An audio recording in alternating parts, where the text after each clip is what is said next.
The market opened then, and it seems like much of the global cheer is going to rub off on us, but not just because of the global handover, but because of our very own domestic internals. The big GST reset, it's a two-tier GST structure that we have in our hand right now. And there you go, the market clearly reflecting that demand fillip that we have seen from the government. 1% higher. 24,900 is where we're currently at. Still range bound, but let's see. We've got the whole day to actually see those reactions play out. We'll come by definitely. Let's start off with the entire list and see what the GST sensitives are currently up to. And let me start off with FMCG first, because that's where you will see the biggest impact come by. Several consumer goods which were taxed at 18%, toothpaste, brush, hair oil, shampoo, soaps, biscuits, chocolates, Ayurveda, etc. are now going to be all taxed at 5%. And also other essential products at 12%, condensed milk, instant noodles, cheese, dry fruits, frozen vegetables, namkeens, etc. all come under 5%. So the FMCG companies, Colgate, Britannia, Nestle, Unilever, GCPL, that's Godrej Consumer, Devyani, Sapphire Foods, Marico, Dabur, they all are beneficiaries.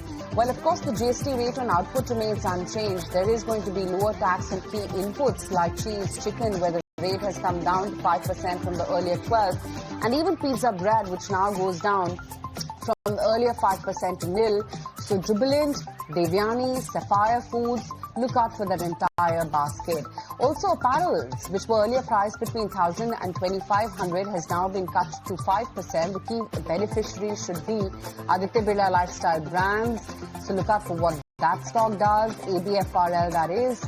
And of course, tax reduction in some parts of the portfolio would be offset by increase in luxury retail as well. Because remember, designer brands have jumped up from 12 to 18%. And also net positive for the likes of a Metro and Campus, even Bata, because 40% of their portfolio is below the 2,500 price point category. And Bata, as the GST goes down from 18 to 5%, although perhaps, one could see some competitive pressure and, cut in prices as well over there. What about beverages then? Because they currently, the aerated beverages are taxed at 28% GST plus 12% cess, which is now being revised to 40% GST, which is implying a status quo technically, but packaged water, fruit juices, drinks, dairy products have been reduced from 18 and 12% to now 5%. So Varun Beverages, that's the one which gets impacted, and currently it's lower by 2.5%. What about the negative list now? Firstly, let's talk about the neutrals, because the levy of GST at 18% on local delivery services would be slight negative for Eternal, Swiggy. Of course, needless to say that there will be a pass-through to users, but 0.6% lower for Eternal right now. Swiggy, 0.7%. But remember, these two players have already taken price hikes recently, or platform fee hikes. Tobacco, let's check in on that segment. ITC, what happens over there? VST, Godfrey Phillips, what that entire segment is up to. Because currently, tobacco products were taxed at 28% plus a cess, which will continue till the loans, that's tax shortfall to states, are prepaid. Post this compensation, the cess will be subsumed under a GST at 40% on the retail selling price instead of the transaction value, which is ITC's selling price. There is still some clarity which one needs on NCCD, but as of now, you're actually seeing ITC hold out, because ITC, remember, has more than tobacco products also in their portfolio, although a large chunk of their revenues, of course, comes in from tobacco products. Hotels, of course, is a separate entity altogether right now. So that's it. In the context of the tough demand conditions, GST cuts effective 22nd September, which would provide some relief to the lagging consumer demand. And that treat is in. 0.6% higher for the Nifty right now.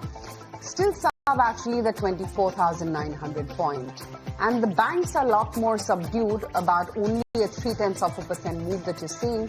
Single-handedly, it's FMCG which is holding out. And I also want want to check in on insurance plays. Snehi, how are they doing? Well, yes, let's take a look at some of these insurance plays because I remember HDFC Life in the pre-market was up 4%. Want to see what it's doing now? It's absolutely flat.